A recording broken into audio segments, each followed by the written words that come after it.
Halo teman-teman, bayangkan jika kalian adalah anak muda berbakat yang tiba-tiba direkrut oleh organisasi keamanan terbaik dunia. Setidaknya itulah yang dirasakan oleh sekelompok pemuda di film yang satu ini.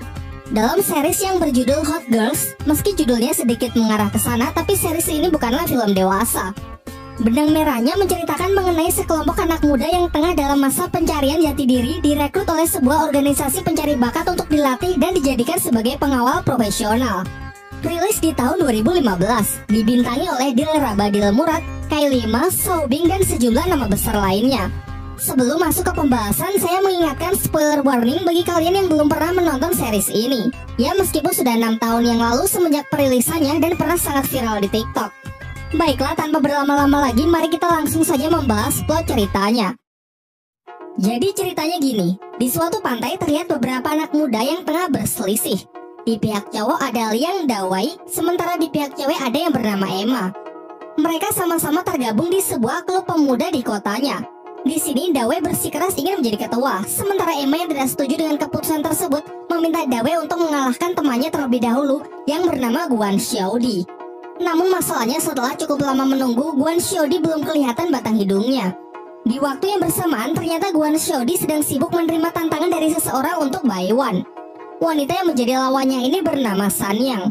Tercatat sejauh ini Sanyang selalu kalah setiap kali menantang Xiaodi untuk bertarung. Ini adalah kali ke-6-nya menantang Xiaodi. Diceritakan kalau si tokoh utama Xiaodi ini pokoknya gak pernah kalah dari siapapun yang membuatnya dijuluki sebagai Dewi tak terkalahkan.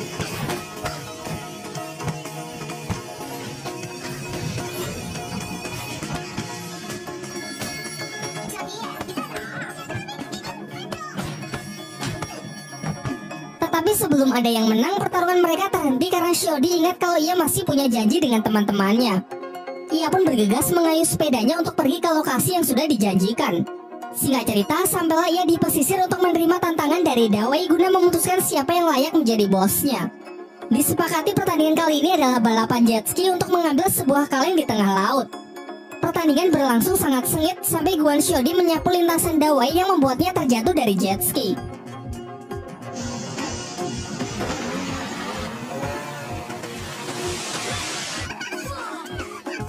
Dengan ini, Liang Dawei gagal menjadi ketua dan julukan Guan Xiaodi sebagai Dewi tak terkalahkan pun masih tak terbantahkan.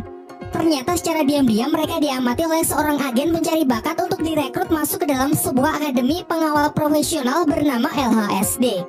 Setelah melihat kemampuan Guan Xiaodi, ia pun mencatat nama Guan Xiaodi sebagai salah satu daftar peserta berbakat yang terpilih di LHSD. Setibanya di rumah, Guan Xiaodi mendapatkan karangan bunga dari ayahnya untuk memperingati hari kematian ibunya. Dari sini terungkap di balik sosoknya yang begitu kuat, Guan Xiaodi punya kesedihan mendalam karena telah ditinggal ibunya sejak kecil. Guan Xiaodi memiliki teman dekat yang bernama Cui Tianhe, aka Pink Panther. Sebagai informasi, Pink Panther adalah namanya di dunia maya. Ia sangat nolep, enggan berinteraksi keluar rumah karena lebih nyaman melakukan semuanya melalui internet.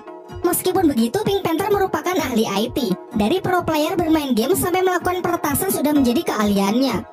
Di sebuah bar, Liang Dawei tengah nongkrong dan ternyata ia cukup akrab dengan Sanyang, wanita yang di awal tadi bertarung melawan Guan Xiaodi. Pertemanan mereka dilandasi oleh kesamaannya, yaitu ingin mengalahkan Guan Xiaodi, si Dewi tak terkalahkan. Ketika pulang, Sanyang juga memperkenalkan temannya yang bernama Mary. Diceritakan karena cewek-cewek ini butuh pekerjaan baru, Liang Dawei pun mengajaknya untuk mencoba mendaftar di LHSD.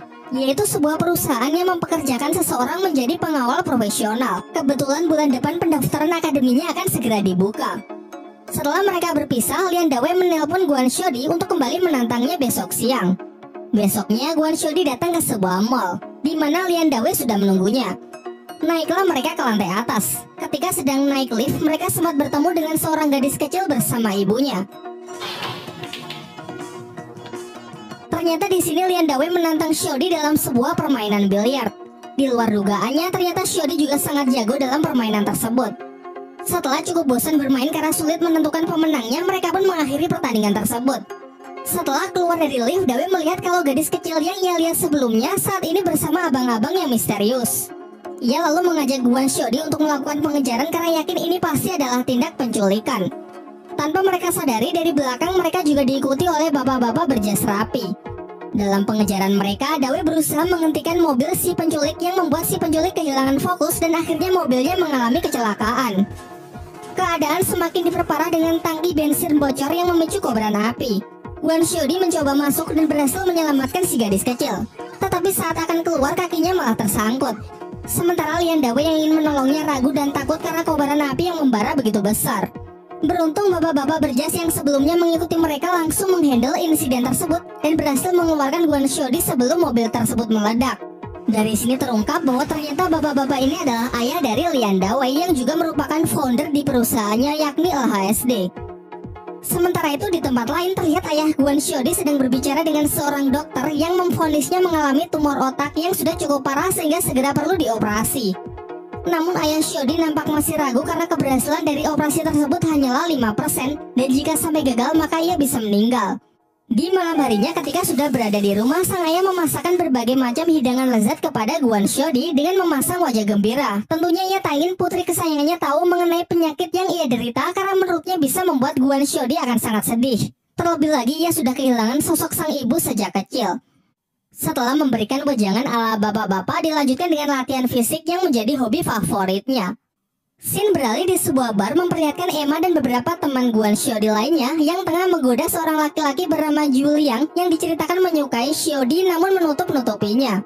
Beberapa saat kemudian Guan Xiaodi datang dengan pakaian uniknya dan bergabung dengan mereka. Di sini Guan Xiaodi paling banyak minum untuk sejenak menghilangkan kesedihannya mengenai hari kematian ibunya yang meninggal sewaktu ia masih berusia 3 tahun. Di tengah percakapan mereka, masing-masing dari mereka mendapatkan SMS misterius dari nomor yang tak dikenal yang menyatakan sebuah tantangan besok untuk menguji kemampuan individu mereka. Di waktu yang bersamaan, Sang Yang dan Mary juga mendapatkan pesan yang sama mengenai tantangan yang akan segera dimulai. Begitu pula Lian Dawei, namun ia adalah satu-satunya orang terpilih yang menyadari kalau ini adalah ujian perekrutan peserta camp pelatihan di LHSD. Kembali ke bar tempat Guan Xiaodi, secara tak sengaja ia melihat seorang pria yang diam-diam memberikan obat ke minuman pacarnya. Ia pun sangat geram menyaksikan aksi pria mesum tersebut sehingga terjadilah perkelahian.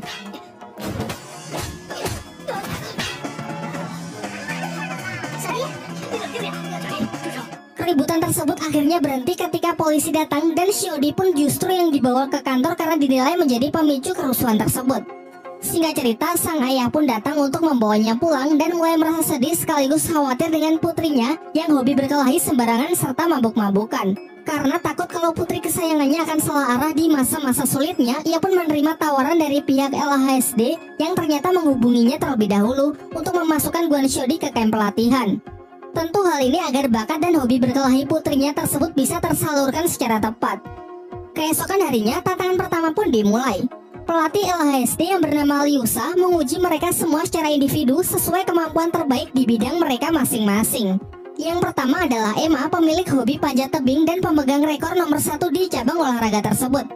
Pada sebuah medan di depannya, Emma mengatakan bisa menyelesaikannya dalam waktu 3 menit. Namun Liusa ingin mematahkan rekor tersebut dengan menunjukkan kemampuannya menaklukkan medan tersebut hanya dalam waktu kurang dari 1 menit. Selanjutnya teman Guan Xiaodi yang bernama Xiaowu juga menerima tantangan dari Liusa juga dapat dikalahkan dengan sangat mudah dalam sebuah balapan skateboard.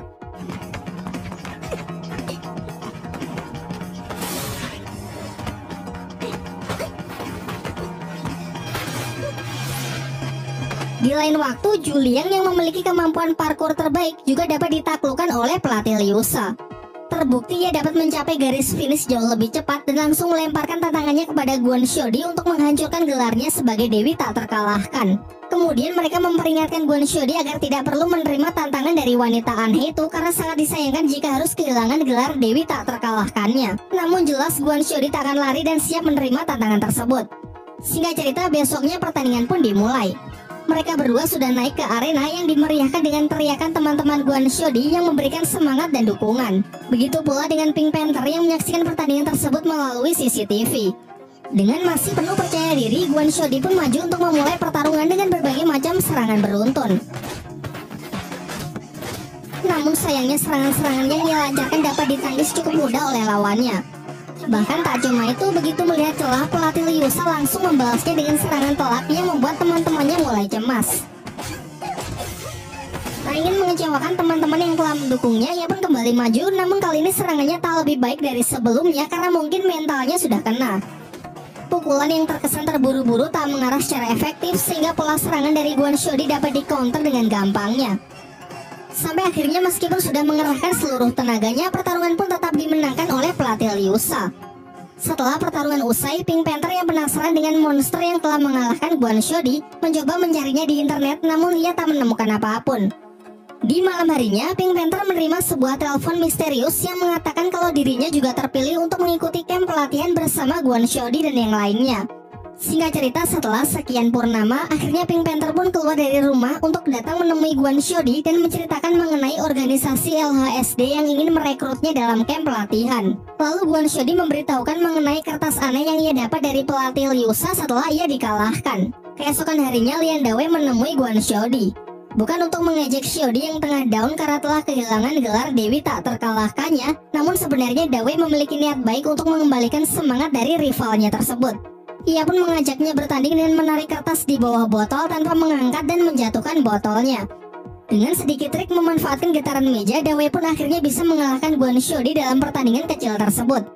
Tetapi poinnya adalah bahwa kalah dan menang adalah hal yang biasa dalam sebuah pertandingan. Tidak perlu terlalu dipikirkan karena lagi pula Xiaodi masih punya banyak kesempatan untuk bisa membalas kekalahannya dari pelatih Liusa. Di malam harinya, Guan Xiaodi dan teman-temannya berkumpul untuk membicarakan mengenai wanita yang telah mengalahkannya. Ia mulai berpikir kalau kertas yang diberikan oleh pelatih Liusa kepada mereka adalah sebuah kode rahasia yang bisa membawa mereka kembali menemuinya. Mulailah mereka berdiskusi untuk memecahkan kode tersebut. Namun setelah berjam-jam berpikir, mereka sama sekali tak menemukan petunjuk apapun.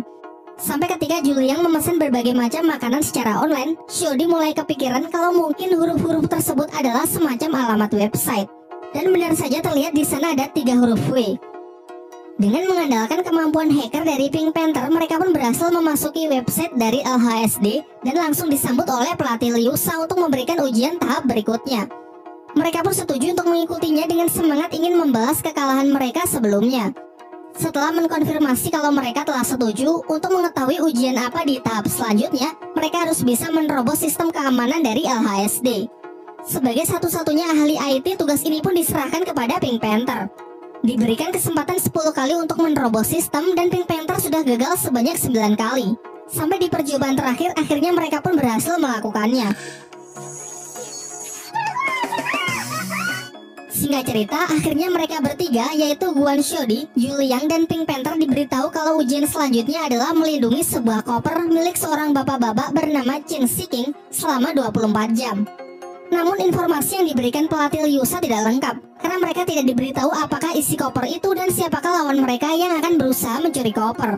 Di pihak lain diperlihatkan 3 orang terpilih lainnya, yaitu Lian Dawei, San Yang, dan Mary diberi tugas sebaliknya, yaitu mereka harus mencuri koper tersebut.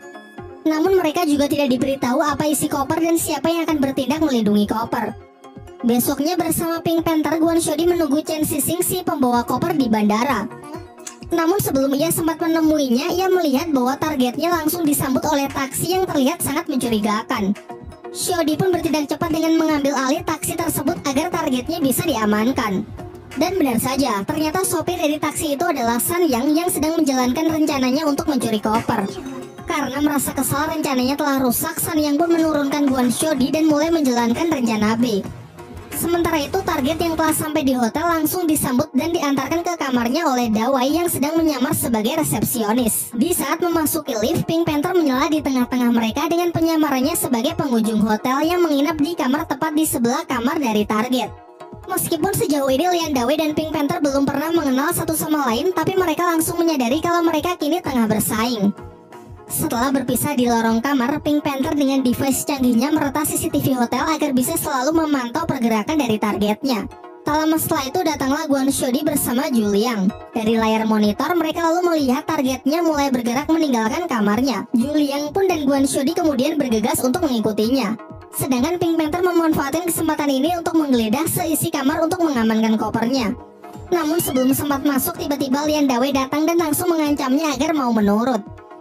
Setelah Lian Dawei meninggalkannya, ia kemudian menemui target di bar hotel untuk mengajaknya mengobrol. Tetapi sebenarnya ia berniat untuk mengambil ID card kamar hotel miliknya. Saat Pink Panther tengah melancarkan aksinya, tiba-tiba Mary datang dan langsung merebut ID card tersebut.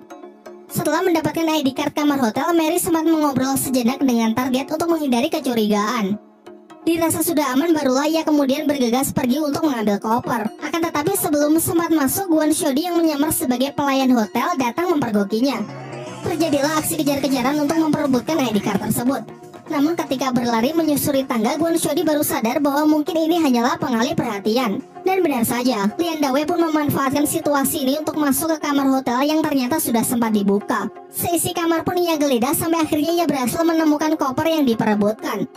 Bergegas pergi dari hotel tersebut setelah mendapatkan kopernya, di lift ia bertemu dengan Kwon Shodi dan terjadilah pertarungan untuk memperebutkan koper tersebut.